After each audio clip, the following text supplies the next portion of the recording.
నమస్తే అండి. 178 రోజుల యుద్ధం తర్వాత ఇరాన్ వార్‌లో గెలుపు కోసం డొనాల్డ్ ట్రంప్ ఇంకా కొత్త వ్యూహాల్ని అన్వేషిస్తున్నారు. ఇవాళ ఆపరేషన్ ఎకనామిక్ ఔట్‌కాస్ట్ అనే కొత్త వ్యూహంతో అమెరికా ముందుకెళ్లబోతోందని US secretary for treasury Scott Bessent announce చేయడం జరిగింది. ఈ ఆపరేషన్ ఎకనామిక్ ఔట్‌కాస్ట్ అనే వ్యూహానికి ముఖ్య లక్ష్యం ఏమిటంటే ఇరాన్‌ని ఆర్థికంగా దెబ్బతీయటం. ఇరాన్‌ని ఆర్థికంగా దెబ్బతీయాలంటే వివిధ దేశాలు లేదా కంపెనీలు, ఫర్మ్స్, ఇండివిడ్యువల్స్ వ్యక్తులు కూడా ఎవరు కూడా ఇరాన్‌తో ఆర్థిక సంబంధాలు పెట్టుకోకుండా చేయాలన్నది ఈ కొత్త వ్యూహం యొక్క లక్ష్యం. దీనికోసం అమెరికా దాదాపు ఇరాన్‌లో ఉన్నటువంటి 60 మంది వ్యక్తులు, అలానే కంపెనీలు, ఫర్మ్స్ వీటిని ఐడెంటిఫై చేసింది.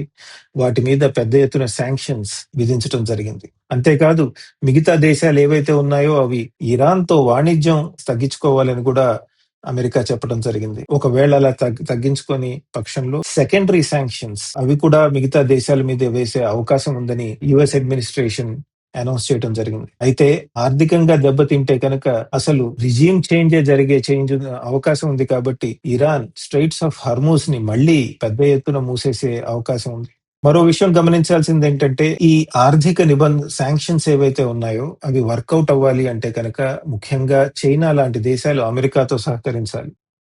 ఎందుకంటే ఇరాన్ జనరేట్ చేస్తున్న ఆయిల్‌లో దాదాపు 80% ఆయిల్ చైనానే కొంటోంది. అటువంటి తరుణంలో చైనా కనుక ఆయిల్ కొనటం ఆపకపోతే ఈ ఆపరేషన్ ఎకనామిక్ ఔట్‌కాస్ట్ అనే వ్యూహం ఎలా సఫలీకృతం అవుతుంది? ఒకవేళ చైనా కనుక సహకరించకపోతే అమెరికా చైనా మీద శాంక్షన్స్ పెడుతుందా? ఇలాంటి అంశాలు ఇంకా మనకి క్లారిటీ లేదు.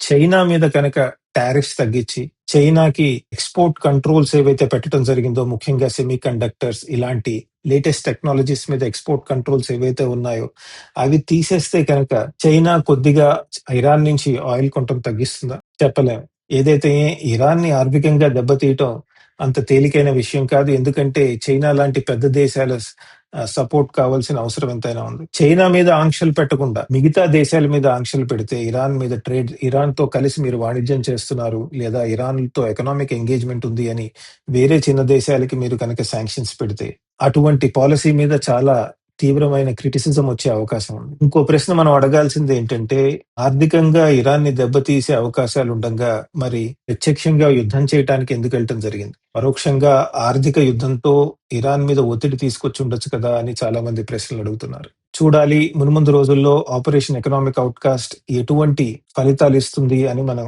వేచి చూడాల్సిన అవసరం ఉంది. థాంక్యూ.